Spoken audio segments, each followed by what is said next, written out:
How much deterrence do you need? You either deter or you don't. Deterrence policy was a game for two big players. But what about today, when more players are entering the arena? 80 years after Hiroshima and Nagasaki, does nuclear war appear feasible? Join me, Jan Darasz, for How We Got Here. The nuclear landscape in Europe has evolved significantly since the Cold War. Initially characterized by a standoff between Nato and the Warsaw Pact, Europe's nuclear policies were heavily influenced by the doctrine of mutually assured discursion. This strategy aimed to deter aggression through the threat of overwhelming retaliatory force. After the Cold War, however, NATO members reduced their nuclear arsenals and delivery systems, shifting focus to conventional military capabilities and fostering a more collaborative security framework.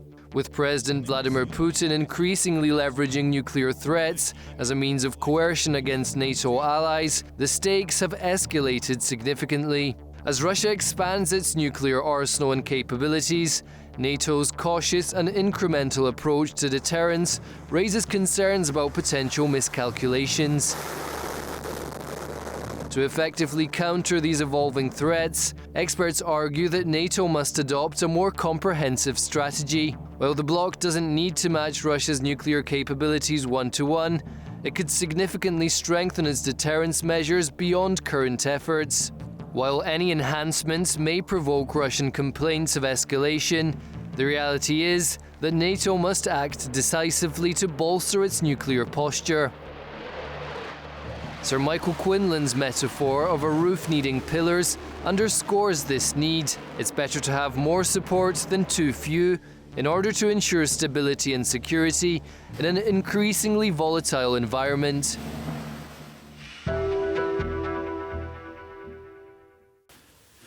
I'm delighted to be joined today by Artur Kacprzyk, an international security analyst at the Polish Institute of International Affairs. Welcome once more to the programme.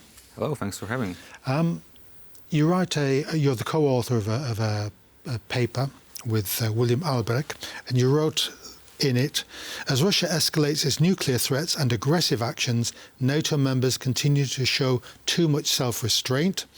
By maintaining an overly constrained and incremental approach to nuclear adaptation, the Allies are tolerating too much risk of deterrence failure.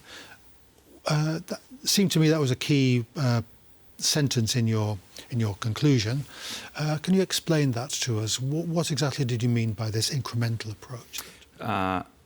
First of all, I think the concern that me and my colleague William from the Stimson Center express about NATO's deterrence is first and foremost about years to come. So we should appreciate that deterrence, nuclear deterrence in NATO is actually fulfilling its role, right? Yes. We provide tremendous support to Ukraine, and Russia is not attacking us back with nuclear weapons or in any kind of open way. And actually, which is a related but a slightly different subject, I would argue that under this umbrella of NATO's nuclear deterrence, we as the West could be doing even more to support Ukraine right now, basically by allowing Ukraine to strike targets deeper in Russia with military targets, deeper in Russia with Western weapons. But let's just leave this aside. Here we are concerned that the security environment is worsening, and that even though deterrence is holding today, we might need more in NATO for that to hold in the future. And by that we mean, of course, Russia, which, well, it can draw different lessons from the war in Ukraine. Its war against Ukraine. If Russia wins this war, it may still conclude that nuclear threats help it to win. I mentioned the strikes deeper into Russia, which are not allowed for Ukraine. Russians might also conclude that otherwise West would have intervened directly in the war. So I think, here, let's see what happens. Russia's risk tolerance might grow. But there's also the issue of China, which you might argue that in nuclear domain is not a threat to Europe, but its competition with the United States is intensifying. Chinese conventional and nuclear forces are growing, and in a future crisis, maybe in a few years, the US might be overstretched globally, by which I mean if US gets engaged in a war with China, most of US conventional forces would be fighting in Asia and would not be available for Europe. But also some very important parts of US nuclear forces might be engaged there too. And this is where we get to the issue of incrementalism, because again, it's a kind of, you might say, glass half full, half empty situation as regards NATO. Nuclear deterrence was key for NATO during the Cold War. Then it was neglected for some 25 years after the Cold War, because most of the NATO states didn't think that Russia is a threat. Thought the war was going to be banned. Yeah, and after annexation of Crimea in 2014 by Russia, which was also conducted under the cover of nuclear threats, although not as explicit ones as today, NATO started to somehow relearn nuclear deterrence and to reinvigorate its nuclear deterrent. And we might see, for example, US nuclear bombs deployed to Europe being modernized, aircraft which are provided by US and some allies to cover them. They're also modernized. You mentioned the B-61 B-61 in your paper, yes. That's right, and F-35 starfighters are being introduced right now to replace older aircraft. And there are a couple of more points, right? NATO talks more about nuclear deterrence. Recently, you might have heard NATO Secretary General announcing in advance the NATO's annual nuclear exercise, Steadfast Noon. It was unthinkable a couple of years ago, because anything nuclear was so sensitive for NATO members. So there is some progress. But then again, if you look at the things that NATO is doing and could have been doing, and at the things that Russia is doing, we could definitely do more. And I would just end with one example. With one example, I said that we are modernizing these short-term range nuclear forces, which are for a kind of limited use. It's great that NATO is modernizing it, but Russia has not only been modernizing those forces, which are much bigger in Russia's case, but it has also been expanding them still, with new types of missiles, etc. You mentioned China. We need to mention countries like emerging nuclear states, or even younger nuclear states, if we can call them. North Korea, Iran, Israel, South Africa, perhaps. There are rumours of nuclear weapons there. Is your idea of this incrementalism compatible with handling states that haven't been historically possessors of nuclear weapons? And it has been the USSR, and there's Russia and the USA. Well, you always have to... Do we have a different policy for each of these regions? Well, you have to, if you have an adversary, you have to somehow, maybe not adapt, but tailor your deterrence strategy to particular actor, and basically to threaten the potential aggressor with hurting the things that he cares the most about. And as regards Iran, if Iran gets the bomb, it will only increase requirements for NATO's nuclear deterrent, and it might happen. I would get with North Korea, of course, the North Korean nuclear weapons compound the problem I mentioned with regards to China, in the sense that the US has another adversary, which it might be called up to respond to, and again, drawing some forces away from Europe. But as regards Russia and deterrence theory, the problem with Russia here is I would say, twofold. First, I think going into the future, NATO should be signaling that NATO should be signaling stronger that NATO allies would not be deterred by nuclear threats from helping each other, even if US is engaged in a war with China. Yep. Because in that sense, Russia could calculate that, oh, there is an opening in Europe, US is busy elsewhere, let's try an aggression here, and let's do this under the cover of nuclear threats. And maybe it's got its stuff in Kaliningrad and Belarus anyway, hasn't it? We might probably expect to have even more of that, and it has also longer range nuclear weapons. But here I speak specifically about demonstrating the resolve of all allies, not just the US, to act despite Russian nuclear threats. And as regards implementation of nuclear deterrence theory, I think that if you talk about potential Russian nuclear use against NATO or in the war against Ukraine, you are talking about some kind of limited strike.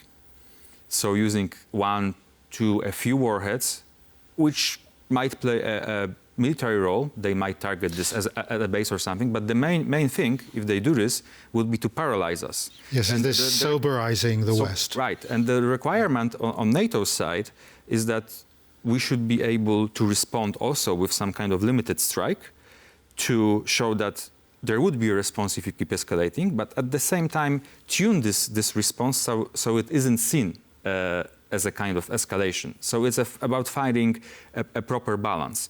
And although, to conclude maybe on this part, I don't see right now even despite China's increase of nuclear forces, I think US will be, in years to come, able to respond massively to Russian nuclear attack if Russia launches a massive one against the US.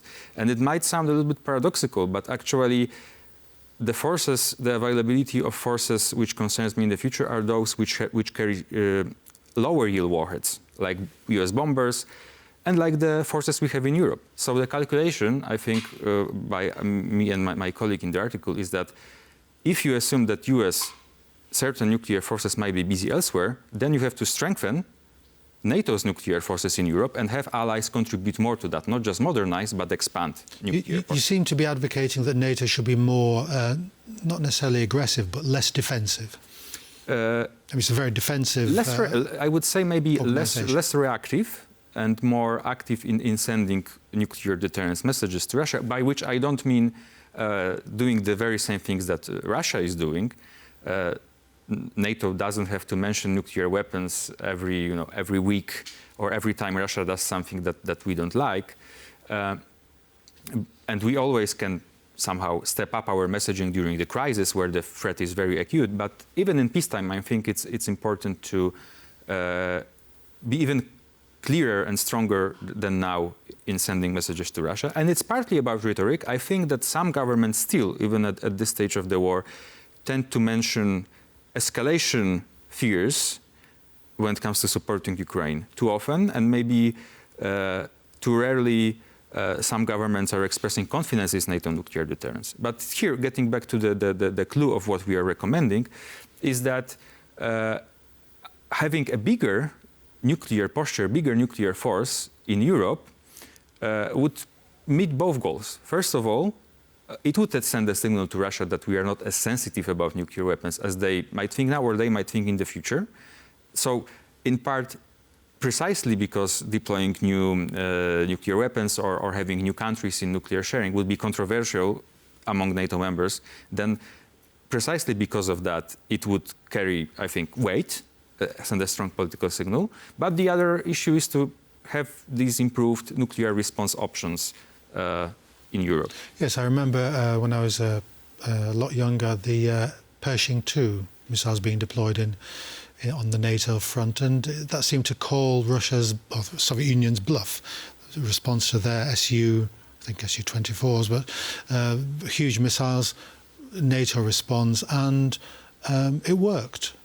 They didn't give in in terms of their negotiations with the Soviet Union. But a point to you is that as a society, we had this very emotional response to what a nuclear war could look like. The world would end, people would have a nuclear winter in hundreds of years' time. We would lose the power of speech. All that sort of civilization would collapse.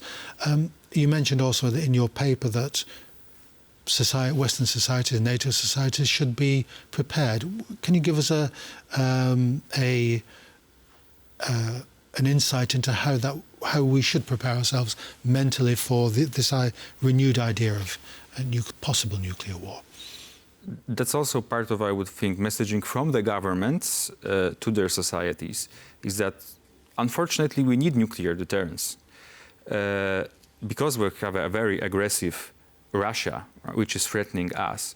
And again, this is very controversial against deterrence, but no, the part of not having to fight a nuclear war is about being ready to fight it. And I think it was a very, what you mentioned, these fears, concerns, societal concerns from the times of Cold War, they still somehow reverberate till today. Because one of the reasons for this incrementalism in NATO's nuclear adaptation was due to the fact that many countries where US nuclear weapons actually are, which are, well, it is not being said loudly, but everybody knows that among these countries we have Germany, Belgium, Netherlands, Italy, and Turkey. So in most of these countries, countries fear basically that if we do too much on this nuclear front, if we deploy new systems in addition to what we have right now and not just modernize, then it might cause some kind of societal uproar, you know, some pushback from the societies. I think these fears have been overestimated in the sense that after Russia's recent aggression of Ukraine and all these threats, some research shows that actually the trends of thinking have been changing, even in countries like Germany, Netherlands. So now you have more people supporting presence of US nuclear weapons there, which is different. Earlier you had more opponents. And the other one, just very shortly, I think the issue that has been somehow limiting NATO in what we have been doing right now was the fear of escalating tensions with Russia. But we see that Russia escalates anyway. Yes. If anything, too much self-restraint might embolden Russia. And I will say this, even though Russia is not, well, attacking us, right? So deterrence holds in this way. But for some reason, they did think when attacking Ukraine that they can deter us very easily from providing support. And you might wonder where this issue came from. And I think partially because many governments have been so sensitive about not escalating tensions with Russia and, you know, not deploying anything more than we already have in Europe in terms of nuclear. A final short question to you. Why do you think, you mentioned this idea of Russia having this a doctrine or a policy of small dosing its nuclear strikes. Why hasn't it dosed Ukraine up to now? Is it just too small an opponent to I think there are strike nuclear? Several reasons.